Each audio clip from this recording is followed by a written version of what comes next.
ए, ଭାରି ଇଚ୍ଛା ହଉଛି ରସଗୋଲା ଖାଇବାକୁ। କେତେ ଦିନ ହେଲାଣି ମୋ ପାଟିରେ ରସଗୋଲା ପାଇନି, ଭାରି ମନ ହଉଛି। ମୋ ପାଇଁ ଦିଟା ରସଗୋଲା ଆଣି ଦିଅନ୍ତୁନି। ମିଠା ଫିଠା କିଛି ନାହିଁ, ତମର ଦେହ ମୁଣ୍ଡ ଖରାପ ହଉଛି। ତମେ ହେଲେ ମିଠା ଖାଇବ, ସେଜରେ ଝାଡା କରିବ। କେତେ ମୁଁ ପୋଛିବି? ମିଠା ଫିଠା କିଛି ନାହିଁ ଖାଇବାକୁ। ମିଠା ଖାଇଲେ ମୋର ଗୋଟେ ଝାଡା ହବ, ସେଜରେ ଝାଡା ହେଇଯିବ। ଏମାନେ ମୋ ସେବା କରିପାରିବେନି।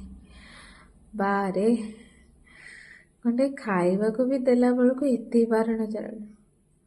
ଗଣ୍ଡେ ଭାତ ଦଉଛନ୍ତି ଏତିକି, କଣ ନା ଝାଡା ହେଇଯିବ। କୋଉଠୁ ଟିକେ ଫଳ ନେଇ ଯାଉଛନ୍ତି, ତାକୁ ଚିପୁଡ଼ିକି ମୋ ପାଟିରେ ଦେଇ ଦଉଛନ୍ତି।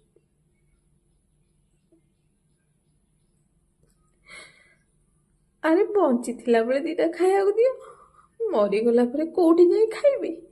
ସେ ମହାପ୍ରସାଦ, ସେ କ୍ଷୀରି, ସେ ପୁରୀ, ସେ ମିଠା, ମୁଁ କଣ ଖାଇବାକୁ ଆସିବି?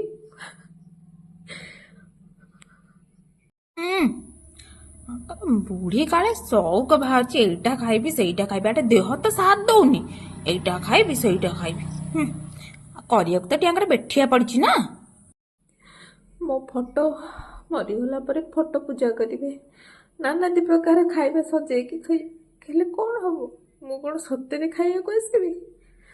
ବଞ୍ଚିଥିଲା ବେଳେ ଗୋଟେ ମାଗୁଛି ରସଗୋଲାଟେ ଦିଅ, ସେତକ ବି ଦଉନାହାନ୍ତି।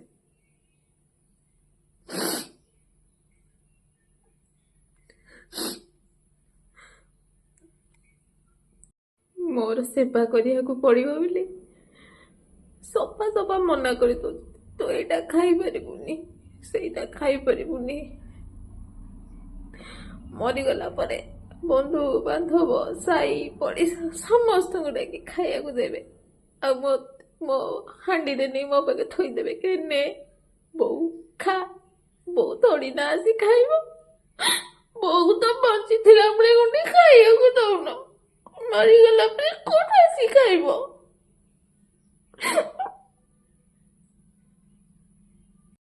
ନମସ୍କାର, ଆଶା କরি କାହାଣୀଟି ଆପଣମାନଙ୍କୁ ବହୁତ ଭଲ ଲାଗିଥିବ। ଏ କାହାଣୀଟି ମୋ ସହିତ ଜଣେ ସେୟାର କରିଥିଲେ।